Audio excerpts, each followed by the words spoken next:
And 18 Americans evacuated from a cruise ship after possible exposure to hantavirus are being closely monitored by health officials as authorities maintain the risk to the public remains very, very low.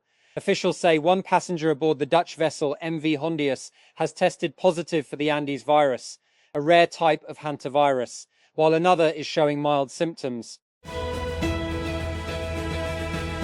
And Donald Trump says the ceasefire with Iran is on life support after dismissing Tehran's response to a US peace proposal as stupid. The US president's swift rejection of Iran's response on Sunday has fueled concerns that the 10-week-old conflict will drag on and continue to paralyze shipping through the Strait of Hormuz. Referring to the latest proposal, Trump said the ceasefire is the weakest right now after reading that piece of garbage they sent us.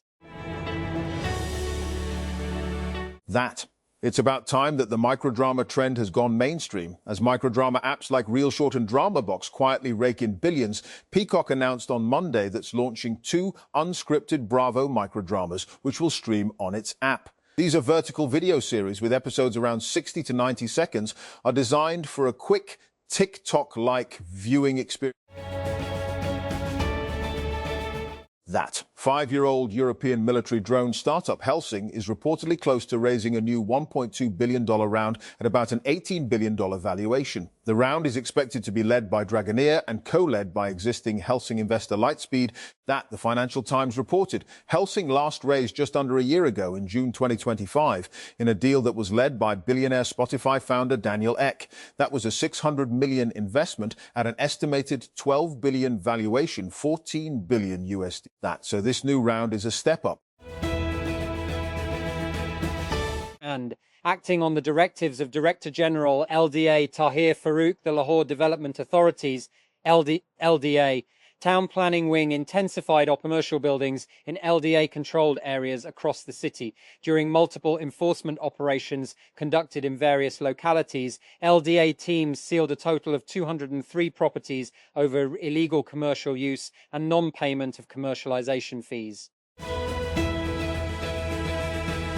And the government of Azad Jammu and Kashmir, AJK, has decided to expand its mineral sector by reopening the issuance leases under a new policy facilitation framework seen by pro-Pakistani.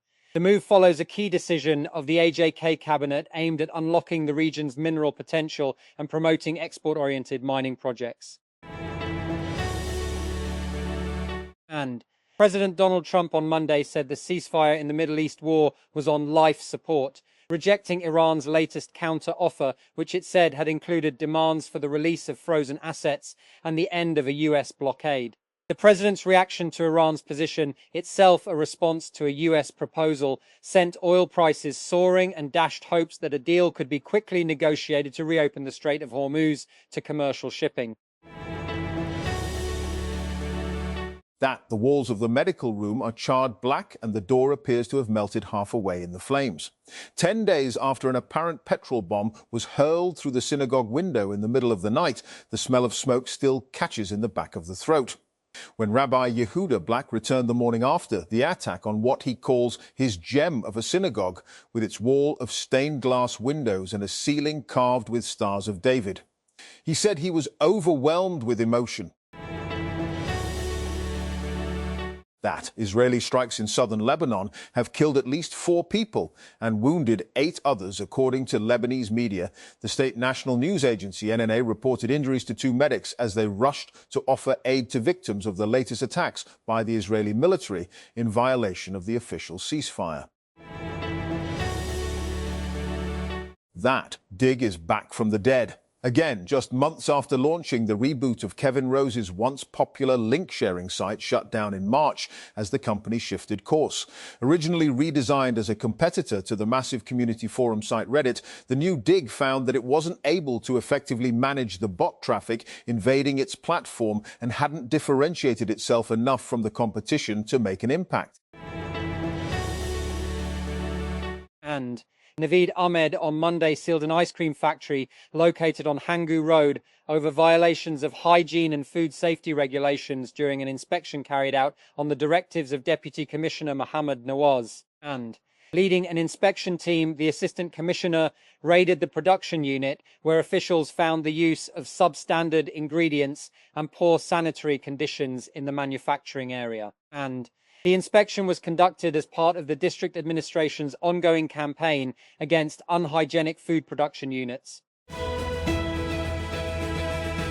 And on the special directions of Director General of Federal Government Employees Housing Authority, FGHA Captain Zafar Iqbal, and provisional offer letters, POLs, were formally distributed among the affectees of sectors F14 and F15 under the land sharing basis, and bringing relief and satisfaction to the stakeholders and further strengthening their confidence in the successful progress of the housing project. In this regard, a dignified ceremony was organized in sectors F14 and F15, Islamabad, and which was attended by the Deputy Commissioner of the FGEHA, the Director Land, and other relevant officials.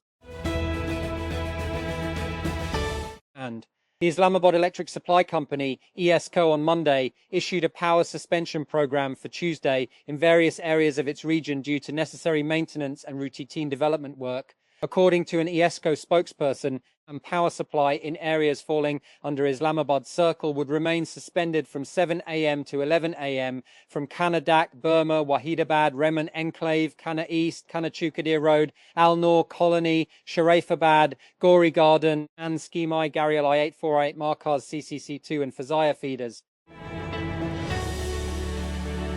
That the Peshawar High Court, PHC, on Monday sought a detailed response from the government regarding increasing deaths and health risks caused by rat bites in Peshawar and surrounding areas.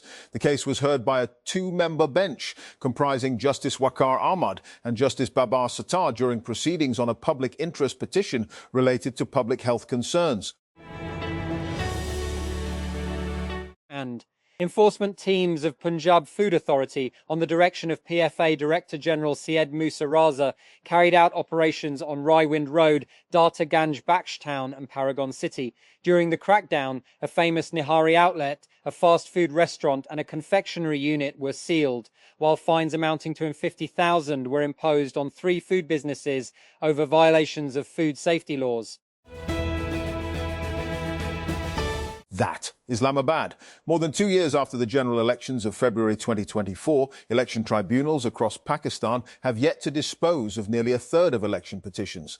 As a result, dozens of lawmakers continue to hold office under a legal cloud, with 128 cases still awaiting adjudication, according to the Free and Fair Election Network, FAFN. By the end of April 2026, election tribunals had decided 246, or 66%, of the 374 petitions filed against GE 2024 outcomes in 113 National Assembly and 236 Provincial Assembly constituencies. Of these, 73 out of 124 petitions pertaining to National Assembly constituencies and 173 out of 250 petitions about provincial assemblies have been disposed of.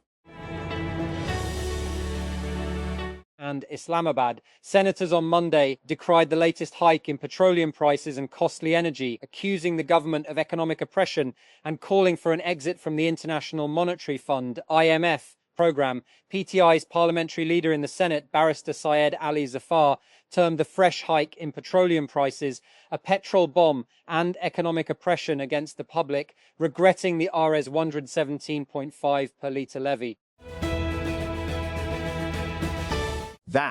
Britain's Prime Minister Keir Starmer has pledged to prove his doubters wrong as he fights for his political future in the wake of last week's disastrous local election results and growing speculation that a leadership contest may not be far off. In a make-or-break speech on Monday, the leader of the ruling Labour Party said that he remains the man to deliver change and will take responsibility for fulfilling his party's electoral promises. And Redwood Materials has finally found a new chief financial officer roughly a year and a half after its last one departed.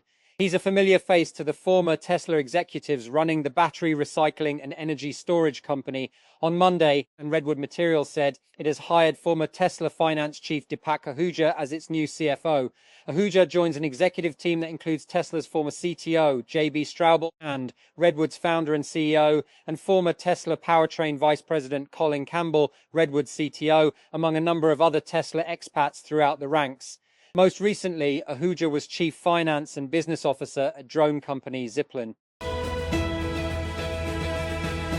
That Federal Minister for Information and Broadcasting Atola Tarar on Monday expressed gratitude to journalists for ending their walkout from the proceedings of the Parliament. Speaking on the floor of the National Assembly, he said that advertisements of a television channel which had terminated 170 employees had been immediately suspended.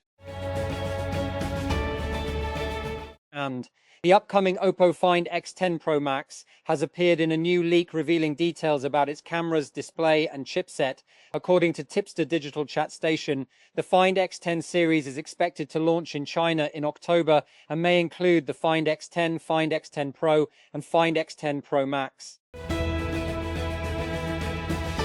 And the Senate on Monday passed 5 private member bills. The bills included the Islamabad Capital Territory Compulsory Thalassemia Screening Bill 2026, the Corporate Social Responsibility Bill 2026, the Pakistan Penal Code Amendment Bill 2026, the Islamabad Capital Territory Maternity Benefit Amendment Bill 2022, and the Right to Free and Compulsory Education Amendment Bill 2022.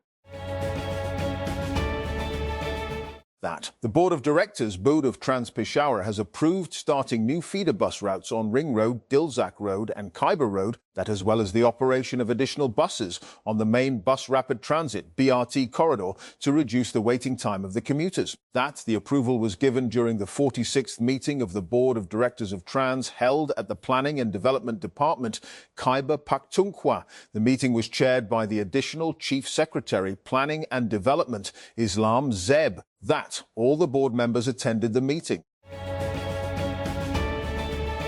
And Punjab, Chief Minister Mariam Nawaz Sharif chaired the 34th meeting of the Provincial Cabinet, which approved a wide range of policy decisions, development initiatives, administrative reforms and public welfare programs across multiple sectors. Here on Monday, the Cabinet approved the launch of the Apna Ket, Apna Rozgar scheme for residents of Cholistan and riverine areas on easy terms. It was informed that 30,000 plots had been identified under the programme, while around 200,000 families had already submitted applications. The Chief Minister directed strict digital monitoring of the scheme and ensuring citizens can access complete information with one click. And the Higher Education Commission of Pakistan, HC, on Monday announced the launch of a fully online and paperless degree attestation system to facilitate students. In December last year, and the HEC said that it had initiated a project to revamp its degree attestation system by integrating cutting-edge blockchain technology, saying the project would be completed within 6 months. Meanwhile, the National Assembly Standing Committee on Government Assurances had also asked the Higher Education Commission, HEC, to reduce the turnaround time in degree attestation. Skipper Najmul Hossain Shanto hit an unbeaten half-century as Bangladesh extended their lead by 179 runs on the rainy 4th day of the first test against Pakistan on Monday. The hosts were 152-3 in their second innings, with Shanto on 58 not out alongside Mushfiqur Rahim on 16 when stumps were drawn for the day at the Sherry Bangla National Cricket Stadium in Dhaka. And a man charged with attacking the White House Correspondents' Association dinner in Washington, D.C. last month has pleaded not guilty. Cole Thomas Allen, 31, was charged with federal gun crimes and attempting to assassinate U.S. President Donald Trump. And dozens of Nigerian fishermen are feared dead after Chad's military launched airstrikes on Boko Haram militants in the Lake Chad region. A local fishermen's leader has told the BBC. Abubakar Gamandi Usman, chairman of Lake Chad Basin Fisheries Association of Nigeria, said several of the union's members were missing and estimated more than 40 had died. And it was an unusual statement to make at a time of acute pressure. Russian President Vladimir Putin used the weekend's hallowed May 9 Victory Day parades, commemorating the Soviet Union's defeat of Nazi Germany, to utter something remarkable, and that he believed the matter of the Ukrainian conflict was coming to an end. This comment, Putin's first real indication his war of choice might be nudging towards a conclusion, and came after a lengthy lament about the failed negotiations at the start of the 2022 invasion, and was extraordinarily brief. That Elika's Kamala Harris weighs another run for the United States presidency in 2028. The Democratic Party faces a split over Israel policy. A new report suggests it may have cost votes in 2024. With a base that has shifted dramatically, can the party keep up with what its voters now expect?